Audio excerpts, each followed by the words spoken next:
Hey y'all, and welcome back to another video for In the Nick of Time. And we have a beautiful meal that we're going to be preparing today. It's a little bit Caribbean, and there is jerk, surf, and turf pasta. That's just simply a fancy way of saying steak and shrimp pasta.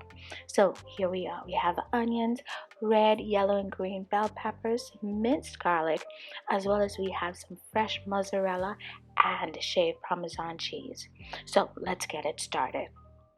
Here's my shrimp that I have already cleaned, deveined, washed, and everything. So I'm just adding some of that jerk marinade, and I want to make sure that each shrimp is covered in it. Now, this is the hot jerk marinade, and so we want to make sure that we keep in mind our spice level as well as our sodium level. We can't just have too much salt because we're going to be adding some salt throughout the dish, and of course, the cheese also has a lot of salt, so we want to be mindful of that. So we're going to just make sure that each of these are tossed in that jerk marinade, and then we're just going to set it aside and let it sit for about 5 to 10 minutes. It's seafood, so it does not take that long for the marinade to get on through.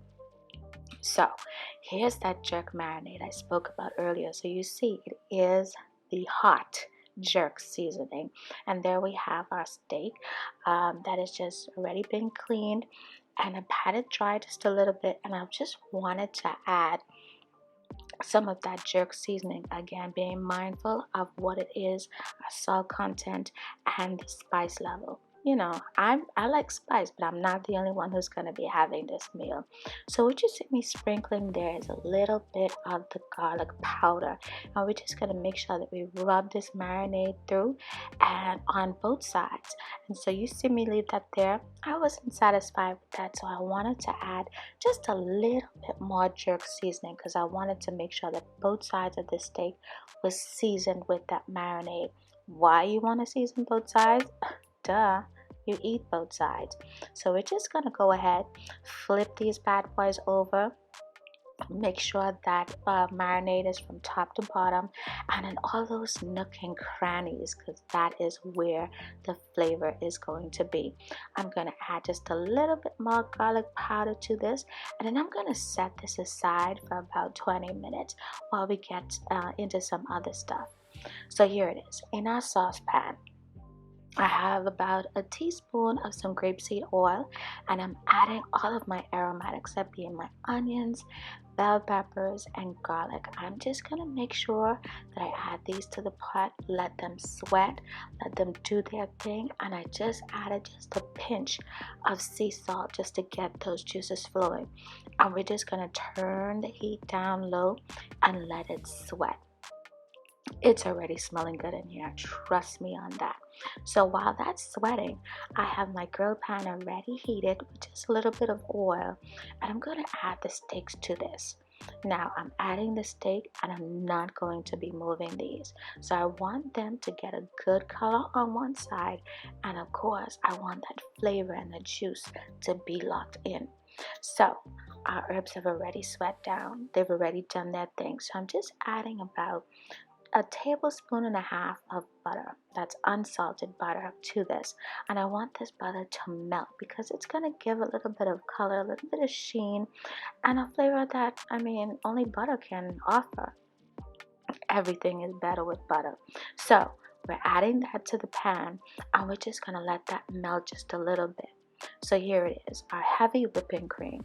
This is going to give us that thickness to the sauce that we want, in conjunction with the cheese that we're going to be adding to this pot. And there goes the cheese. There's the mozzarella. There's the Parmesan. Of course, I'm going to be adding more cheese along the way. So this is just a start. I wanted to make sure that I didn't crowd the pot and that the cheese was able to melt the way I wanted to.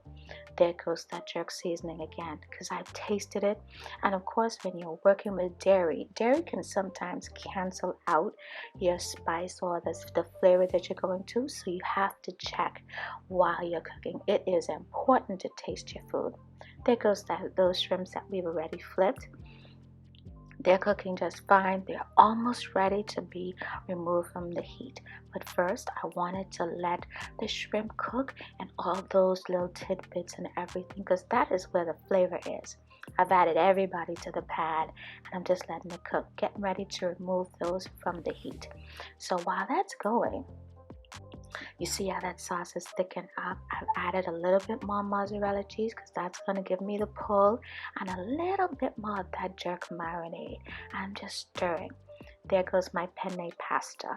And when I tell you this is cheesy goodness and it smells amazing, this is what I mean. So we're just going to make sure that each of these penne noodles are covered in this cheese sauce, because that is where the flavor is. That is where the goodness is. So we're just going to make sure that they are covered really, really well before we add anything to this. Now, I didn't turn the heat all the way off, but I turned it to its lowest possible point because I still wanted that heat, because I didn't want the cheese to seize upon me. I want this to be a hot meal and to be able to serve it hot. I don't know if you could see that little bit of steam coming up, but when I tell you it's hot in temperature and hot in spice, this is it. So we're just going to go ahead and add some of the main ingredients to this pot. And there goes the jerk shrimp that we've already cooked up. Don't they just look really, really good? They're fabulously cooked. And so we're going to plate it up. So here it is. Our steak is already sliced. There goes the shrimp and the pasta, and it is good, good, good. Please like, comment, and subscribe. Bon appetit.